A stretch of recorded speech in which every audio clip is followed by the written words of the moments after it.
Salut à tous, bienvenue sur ma chaîne. Donc pour ceux qui sont donc nouveaux, donc Thierry #Henry, du blog thierry-du6henry.fr. Aujourd'hui, donc comme tu as dû voir dans le titre, je te parle donc de solopreneur, donc comment atteindre les chiffres de 1 million des résultats, 7 chiffres et même plus, parce que dans l'enquête que je vais te parler et du livre de Helen Paulfeld, donc elle montre que certains arrivent à faire après quelques années plus de 2,4 millions, enfin presque 3 millions même certains, en étant tout seul, quelquefois en couple ou sinon avec bien sûr quelques aides d'assistants virtuels, mais réellement ils sont dans une SASU ou URL pour la formule française, on va dire. Donc voilà, donc si tu n'es pas encore abonné à la chaîne, n'hésite pas à t'abonner, clique en bas ou en haut, ça dépend où ça va être. Et donc moi je vais te parler aujourd'hui des solopreneurs, comment atteindre le chiffre de 1 million grâce à 6 business, parce que dans ce superbe livre qui est sorti en début d'année, le 2 janvier 2018. Et donc elle parle de ces 6 business dont je vais te parler. D'abord je vais te dire qui c'est. Donc c'est une journaliste, comme je t'ai dit, qui écrit pour Fortune, Fortune Small Business et d'autres magazines depuis plus de 10 ans. Donc qui connaît ce business-là, qui les suit depuis un petit bout de temps. Et elle a vu en fin de compte en 2012, il y a eu un changement. En fin de compte dans ce type de business où les chiffres ont commencé à grandir. Et c'est une des solutions qu'elle explique dans le livre, c'est surtout grâce, il y a différentes choses que je vais développer, mais la première que je vais dire tout de suite, c'est l'automatisation. Et c'est pour ça que dans ce livre, beaucoup, en fin de compte, des 100 personnes qu'elle a interviewées, donc elle a interviewé 100 entrepreneurs environ, une bonne partie parlent du livre de Tim Ferriss qui a fait ses 10 ans, la semaine de 4 heures, excuse-moi. La semaine de 4 heures, donc beaucoup en citent parce que dedans, dans ce livre, il parle d'automatisation, et certains disent que ce livre les a aidés en fin de compte à améliorer leur façon de travailler, et donc l'automatisation leur a permis de ne pas embaucher, parce que le but en fin de compte de ce type d'entreprise, ils ne veulent pas embaucher, ils peuvent grandir, ils pourraient faire 5-10 millions, mais c'est qu'ils veulent rester petits. Le but c'est vraiment d'avoir un lifestyle, d'avoir un style de vie plus intéressant, et donc de ne pas stresser. Souvent, un trait commun, ils ont créé pendant qu'ils étaient en activité, donc ils avaient une activité salariée, donc ils ont travaillé le soir, ils ont développé un business, et donc dès qu'ils ont vu que le business commençait à prendre forme, ils ont bien pensé à sortir au bon moment, parce que des fois on peut sortir trop tôt, et se brûler, simplement, le business ne marche pas ou il y a un changement, et souvent ils le montrent sur les 100 entrepreneurs, qu'il y a eu des changements, et heureusement ils ont été pragmatiques, ils ont été intelligents, ils se sont soit reformés, ou soit ils ont changé la trajectoire de leur business, mais ils sont restés focalisés, pas changer de business comme souvent font les entrepreneurs qui sont très intéressés, qui veulent toucher à tout. Voilà, je reviens dessus, l'automatisation. Et moi, en fin de compte, comment j'ai connu cet entrepreneur, Paulfeld, c'est grâce à Tim Ferriss, parce que il a interviewé dans son podcast, une interview d'1h30, je te mettrai un lien sous la vidéo si tu parles anglais. Elle est vraiment très bien. Et puis j'ai aussi écouté le podcast de James Taylor. Enfin, j'en ai écouté environ 5-6 parce que moi ça m'a intéressé, logiquement. Hein. Je voulais savoir, même si, comme tous ceux qui écoutent un peu, je pense, la vidéo, savent qu'avec le type de business que l'on parle et que je vais vous citer, c'est possible de le faire. Mais voilà. Donc, on va commencer par le premier business que je pense que vous connaissez, hein, ce qui est un peu logique, ce qui est l'e-commerce. Elle le cite en premier. Parce qu'en fin de compte, elle dit, bizarrement, c'est le business le plus simple. Quand on parle d'e-commerce, ça parle de dropshipping, d'Amazon FBA, tout ce qui est e-commerce. Parce que comme elle dit, il n'y a pas besoin d'être créatif, il n'y a pas besoin, en fin de compte, par rapport aux autres business que je vais vous parler, il n'y a pas de création précise. On prend un produit pas cher, donc là, à la base, je vous l'ai déjà dit, c'est plutôt le sourcing qui est compliqué. On prend un produit pas cher, qu'on fait en fait produire, qu'on fait vendre sur Amazon ou sur son magasin Shopify, et qu'on vend avec une marge de 20-30% en plus, donc ça dépend. Voilà, donc elle me dit, techniquement, bizarrement, il y en a qui l'ont fait, ça a été très vite, et c'est pas le business le plus compliqué par rapport aux autres dont je vais vous parler ensuite. Donc le deuxième, c'est lié un peu à l'e-commerce, c'est les producteurs. Comme il disait avant, pour devenir producteur, c'était assez compliqué, il fallait des usines, il fallait un ensemble de choses. Maintenant, on peut faire stocker ailleurs, commencer chez soi, ou même avec les systèmes de 3D, on peut faire produire par quelqu'un quelque chose qui nous aurait coûté plus cher, maintenant ça va nous coûter moins cher. et donc les faire produire son produit, créer sa marque. Enfin, c'est pas, on peut tout faire depuis la maison et ensuite envoyer sur Amazon FBA ou créer son propre site Shopify. Mais là, on n'a pas le produit des autres, on a son propre produit concret. Et même ceux qui connaissent ma chaîne, et je vous ai parlé de gens que je connais de proches qui ont créé leurs produits, je n'irai pas citer ni la niche ni la gamme, vous allez voir les autres vidéos, parce qu'on m'a fait des reproches. Donc ils ont créé leur propre produit, mis leur marque, et puis c'est parti. Ils n'ont pas commencé avec des millions, ils avaient un travail, et puis ils ont pu donc sortir de la ratresse et aller vers les chiffres d'1 million. Voilà. C'est même pour elle la partie qui était la plus impressionnante, parce que comme il disait, il y a 10, 15, 20 ans, pour devenir producteur de produits, créer son propre produit, c'était plus compliqué. Et maintenant, il est vrai qu'on a plein d'éléments qui vont nous permettre de créer, de stocker le produit ailleurs que chez soi, et donc de faire ce qu'on appelle donc la production, enfin la production, la réalisation plus simplement est moins chère qu'avant. Donc voilà. Donc premier e-commerce, deuxième donc producteur de produits. On va bien sûr vendre en e-commerce sur son magasin ou donc sur Amazon ou d'autres sites, hein, que ce soit Cdiscount en France ou Price Ministère. Ensuite donc le troisième qui me concerne, parce que donc moi je suis dans ce business là un peu plus, c'est donc la création de contenu. Et là elle a vraiment fait une assez large. Donc création de contenu, ça peut être, on parle encore d'Amazon, donc d'e-book, donc avec Kindle. Comme quoi Amazon c'est vraiment la base quand on veut débuter, c'est vraiment là où il y a vraiment du business. Donc Kindle, donc après il y a d'autres plateformes mais qui sont moins connues, moins puissantes. Les blogs, donc créer du contenu. Et ensuite donc l'affiliation, elle parle beaucoup aussi d'infoprenariat. Pour elle c'est vraiment une base importante. Donc des gens qui ont une expertise, qui créent donc du contenu pour les autres et qui se font rémunérer par rapport au contenu. Voilà. Et elle montre aussi un exemple que j'ai oublié le nom. Une personne qui avait son travail, qui a un jour créé un calendrier, pas un calendrier, qui a créé un agenda. Et comme il était créatif, il a créé un agenda plutôt haut de gamme, avec des belles couleurs. Il en a créé après une trentaine, qu'il a vendu donc sur son site à lui et sur sur Amazon. Et en même temps, donc, il a eu l'aide des réseaux sociaux, donc Instagram et autres.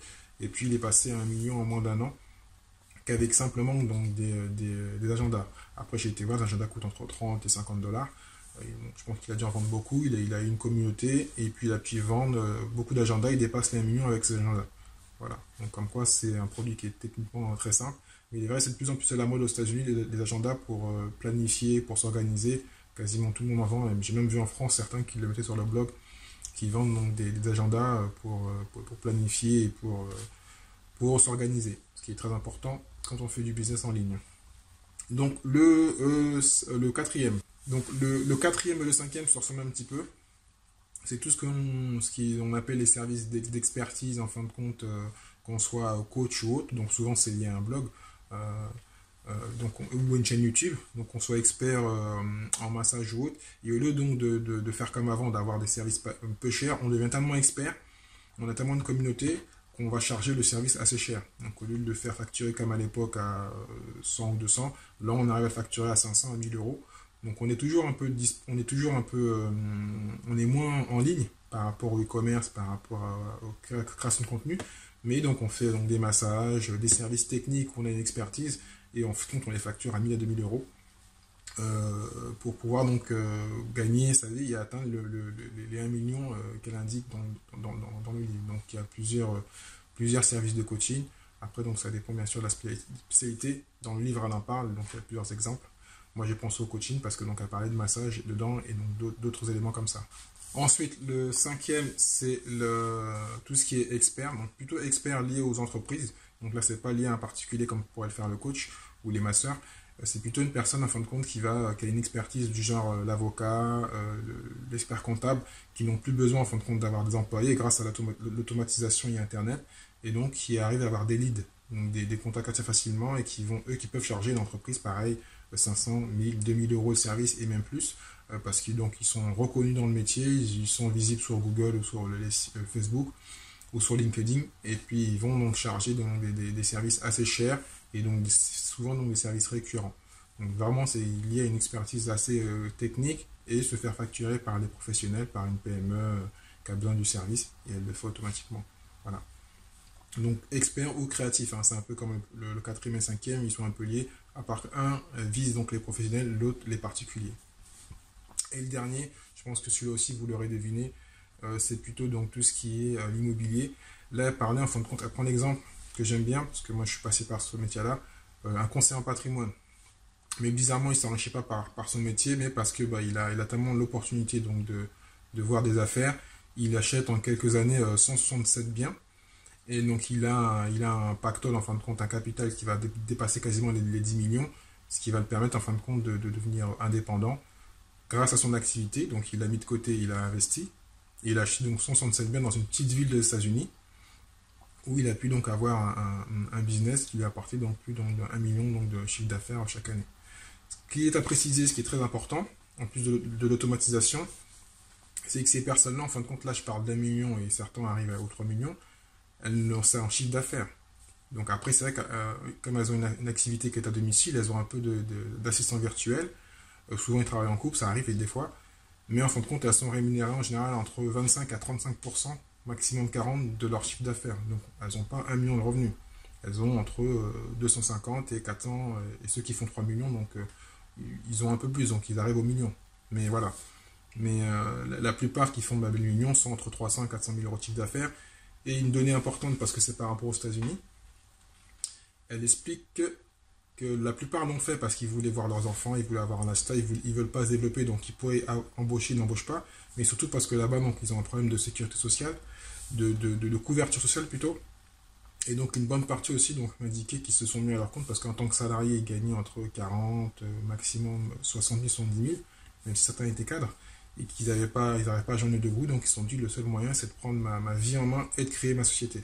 Donc ils avaient leur travail, ils ont créé leur activité à côté, certains ont pris plus de temps, d'autres ça s'est fait assez rapidement, surtout pour les premiers en e-commerce parce que ça peut aller très vite avec Amazon. Et ils l'ont fait donc pour pouvoir vivre et s'occuper de leur famille, mais surtout donc pour avoir une couverture sociale, qui, comme on le sait aux États-Unis, n'est pas un très bon système. Donc une dernière donnée donc par rapport à ce qui est indiqué, donc elle a dit qu'il faut quand même être comme tout entrepreneur, faire du réseau. Donc ne pas faire, comme je l'ai dit dans les vidéos, souvent donc se calfeutrer, rester dans sa maison parce qu'on travaille à la maison. Donc continuer à faire du réseau, continuer à apprendre et à se former. Et c'est ce qui est l'exemple des 100 entrepreneurs. Ils ont tous continué à se former. Ils ont surtout appris donc le marketing. Elle explique bien dedans qu'il y a deux données donc importantes. C'est qu'ils ont tous appris l'automatisation, donc tous les logiciels Outsuite, enfin tout ce qui permet donc d'être connu, mais ils ont donc été donc en général très bons en Facebook Ad et Google. Ils ont appris le trafic, ils ont fait du payant. Et pour une fois, là, moi souvent que des fois j'en parle, là c'est vraiment elle qui le dit dans le livre. Donc ceux qui veulent le lire, je mettrai le lien sous la vidéo pour acheter le livre ou faire comme moi, le livre, l'avoir en audio, vous l'avez en gratuit avec Audible sur Amazon. Ou sinon, allez voir donc le podcast donc, de Tim Ferriss qui est pas mal et de James Taylor, deux podcasteurs très connus. Donc voilà. Donc l'automatisation, je répète, ne toujours apprendre à pivoter si le business marche mal, donc commencer à faire quelque chose qui est à côté, bien s'entourer. Il avait donc des bons assistants, ils ont surtout donc formaté en fin de compte ce qu'eux apprenaient à le faire. C'est une donnée que j'ai oublié de vous dire. Et donc quand ils ont eu un assistant, parce que souvent quand on est tout seul on est un peu perfectionniste, ils ont automatisé par vidéo et par fichier donc ce que eux savaient faire. Et dès qu'ils se sont fait aider par l'assistant, ils ont donné les informations et bien formé leur assistant pour ne pas avoir de problème avec leur assistant. Donc ça c'est une donnée qu'à part, c'est pas la plus importante. Et donc surtout donc apprendre à faire du trafic payant pour pouvoir donc vendre leurs biens, ou même quand on est sur Amazon, on peut faire aussi donc du pay-per-click, donc du trafic. Voilà. Donc je vous laisse les liens sous la vidéo, j'espère donc que ça vous aura plu. N'hésitez pas donc à lire le bouquin ou à aller voir les podcasts ou écouter donc son audio sur Amazon. Et donc s'il y a des commentaires ou des idées par rapport de livres, le livre que j'ai oublié de vous citer en plus, de One Person Million Dollar Business. Donc c'est pour ça que moi j'ai mis le titre donc de le solopreneur, comment donc devenir millionnaire en tant que solopreneur. Donc de One Person Million Dollar Business, donc le livre donc de Helen Polfeld. Donc le livre de Helen Polfeld. Donc n'hésitez pas donc à partager, à commenter. Donc si vous avez des idées, donc des business ou des personnes qui sont autour de vous qui l'ont fait, même si en France on en a aussi, on a eu certains youtubeurs qui dernièrement donc, sont devenus millionnaires à 7 chiffres, en chiffre d'affaires toujours, on se dit bien, parce que souvent on parle de millions, mais il faut parler que c'est en chiffre d'affaires et c'est pas en rémunération. Donc voilà. Donc, si vous n'êtes pas abonné, n'hésitez pas à vous abonner. Je vous dis à très bientôt pour une vidéo donc, sur ma chaîne. Et puis, donc, je vous dis ciao, ciao.